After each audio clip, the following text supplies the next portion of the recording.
അപ്പം പിന്നെ നമ്മൾ വൈകാതെ വീട്ടിലോട്ടേ പോയി ഡ്രസ്സൊക്കെ മാറ്റിയിട്ട് വീണ്ടും നമ്മൾ ഇവിടെ പറശ്ശിനിയിലോട്ടേക്കുള്ള യാത്രയായി. ഇതിപ്പം കാണുന്നത് വളപട്ടണം പുഴയിലാണ്. നല്ലൊരു വ്യൂ ആണ്. പക്ഷേ എല്ലൊന്നും സ്ഥലപരിമിതി മൂലം ഞാൻ എടുത്തിട്ടില്ല.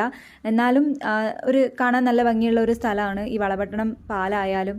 വൈകുന്നേരമെല്ലാം വന്ന് നിൽക്കാൻ തോന്നുന്ന രീതിയിലുള്ള ഒരു പാലമായിരുന്നു. അല്ലെങ്കിലും ഇങ്ങനെ പാലം, പുഴ, കടൽ, കാറ്റ് ഇതെല്ലാം പണ്ടേ എൻ്റെ ഒരു വീക്ക്നെസ്സാണ്. എനിക്ക് ഇമ്മാതിരി പരിപാടിയെല്ലാം നല്ലോണം ഇഷ്ടമാണ്.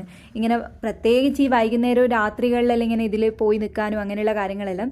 വണ്ടി പിന്നെയും മുന്നോട്ട് പോയി. പിന്നെ നമ്മൾ ധർമ്മശാല വഴി പറശ്ശിനി അങ്ങോട്ട് പോകാനുള്ള വഴിയായിരുന്നു. അപ്പോഴാണ് എൻ്റെ സ്വന്തം ഞാൻ പഠിച്ച എഞ്ചിനീയറിംഗ് കോളേജ് ഇവിടെ കണ്ടത്.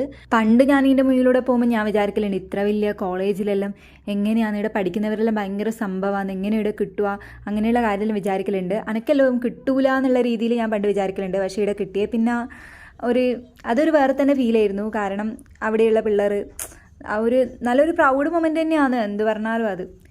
പിന്നെ നമ്മൾ രാത്രിയായി നേർക്ക് പറഞ്ഞാൽ ഇവിടെ എത്തുമ്പോഴേക്ക് നല്ലോണം ഇരുട്ടി. ഇതാണെങ്കിൽ വിസ്മയ പാർക്കിൻ്റെ ഉള്ളിൽ കയറാത്ത രീതിയിൽ പുറത്തുകൂടിയുള്ളൊരു വഴിയാണ്. ഞാൻ ആദ്യമായിട്ടാണ് ഈ ഓഡിറ്റോറിയത്തിൽ പോകുന്നത്. നല്ല ഓഡിറ്റോറിയമാണ്, നല്ല അറ്റ്മോസ്ഫിയറാണ്, നല്ല പാട്ടെല്ലാം ഉണ്ടായിരുന്നു. പിന്നെ ബൊഫേ സിസ്റ്റം ആയിരുന്നു, അതും നല്ല ഫുഡായിരുന്നു. പിന്നെ നമ്മൾ കുറച്ച് ഫോട്ടോ എല്ലാം എടുത്ത് പിന്നെ അധികം നേരം ഒന്നും നിൽക്കാണ്ട് നമ്മൾ നേരെ വീട്ടിൽ പോയി.